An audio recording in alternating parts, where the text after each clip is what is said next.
Okay, looks like I have to beat this Kronii, right? Yep, you'll be Kronii, and I'll be the narrator this time. Okay, go Gura. Okay, this is a story of the Kronii, of the Mococo and the Kronii. What did I say? Sorry. This is the story of the Mococo and the Kronii. You can read along with me in your book. You will know when it's time to turn the page when you hear me like this. Ah, let's begin now.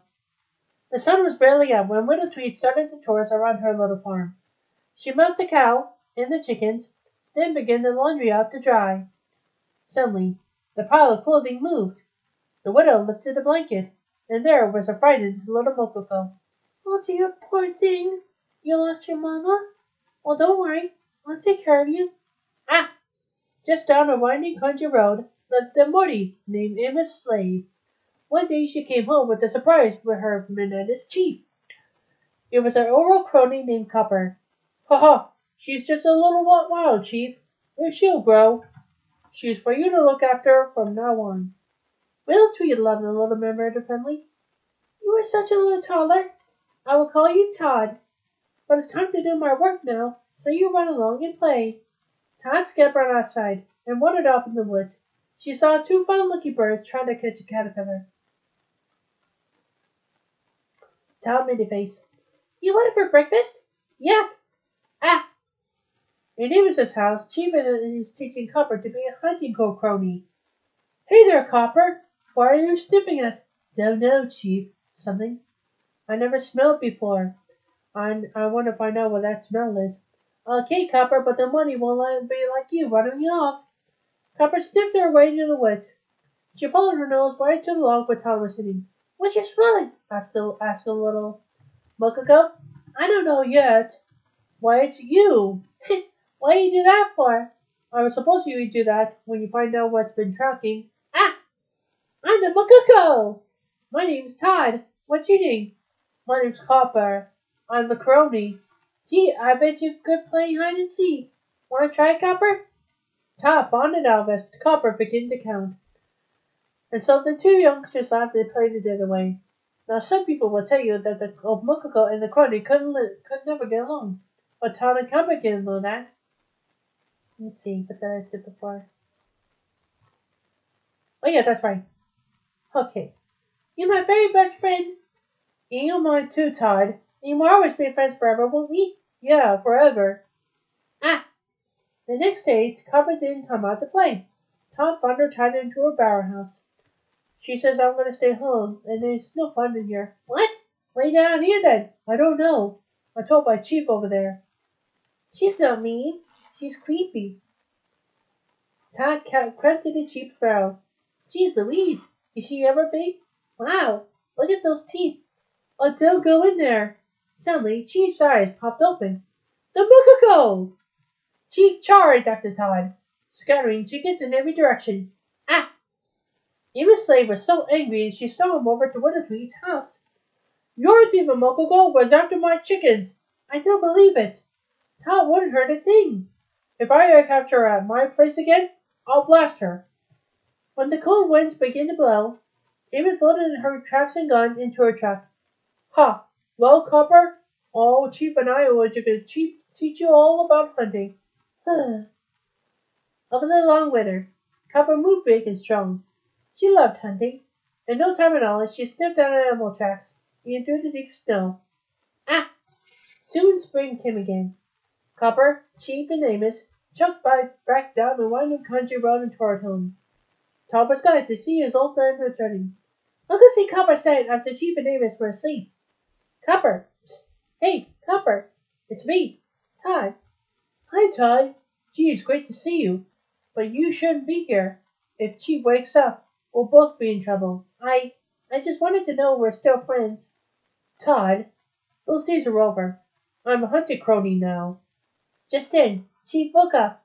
"It's that Mococo again!" Ah! Todd opened yard and into the wet pile. She shivered as the Chief and Amos ran past. "After him, girl! Don't let her get away!" Copper's keen nose ran her light to the road pile. "Todd, I never see you get hurt. I'll let you go with this one time." Todd escaped by running across a high railroad trestle, but there blocking her path was Chief. But that moment, a speeding train ran out the blocks. Todd blocked between the railroads. But she responded up the tracks. She tumbled down the steep cliff to the river below. Ah! When Little Tweed heard what had happened, she looked sadly at Todd. I'm afraid it's not safe for you to leave here any longer. In the morning, the widow took talk to game preserve deep in the forest. She gave Todd one last hug, then sadly drove away. Poor Todd was traveling on the road.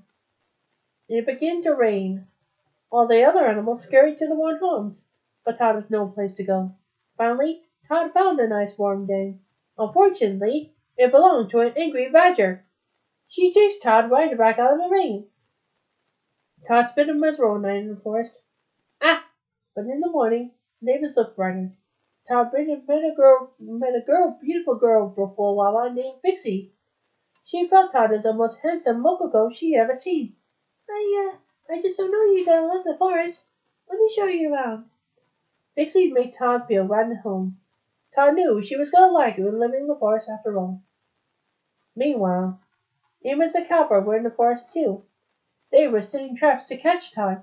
That Mococo will be coming right through here. There we'll get her. As Amos set the last trap, a huge bear loomed up before her. She stumbled backwards. One of her own traps. Ah! With a mighty spring, the bear sucked the gun from Amos's hand. Copper tried to trap her Morty. Fearlessly, she lunged to the huge bear.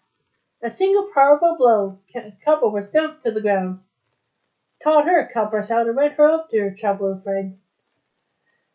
Leaping on the bear's back, she limped and scratched wildly. Todd escaped onto a log, ran up the raging river. The bear was close behind, but the bear was too heavy for the old log. It split in half. Both animals plunged to the river below. Ah! Todd struggled to shore. There was Amos, aiming right at her. Copper lifted in front of Morty's gun. Come on, Copper, get out of the way. But the Kronii refused to leave her friend. Finally, the Morty lowered her gun.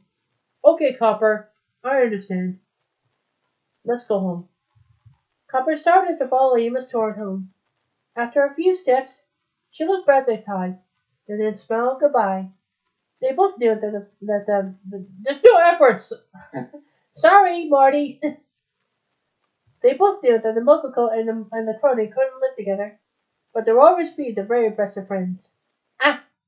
Sometimes, on warm summer nights, Todd and Pixie would leave the forest and climb the hill overlooking Copper's house.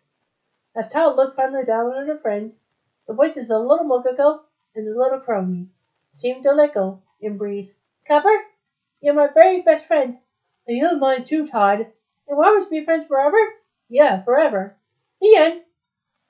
Like I said, there's no F words, okay? Like I told you, remember the last time I said to you, no F words, okay? Sorry, I didn't say box. I was supposed to say box, but I don't say that. Yeah, don't say that, okay? Okay, sorry. I didn't know I was bumped out the tracks or something. It's okay, Nonus, you really did that thing. I know I didn't talk about this, too. Oh, good, Kronii. I was worried about Mococo, too. Do you think it's the first day of March? Oh, yeah, this is the first day of March, right? Yeah, the first day of March will be on Friday. Yeah, I know that. I'm sure we'll help each other for all this out. Do you think you should help each other? Fuwawa? Yeah, we can help each other for our stream.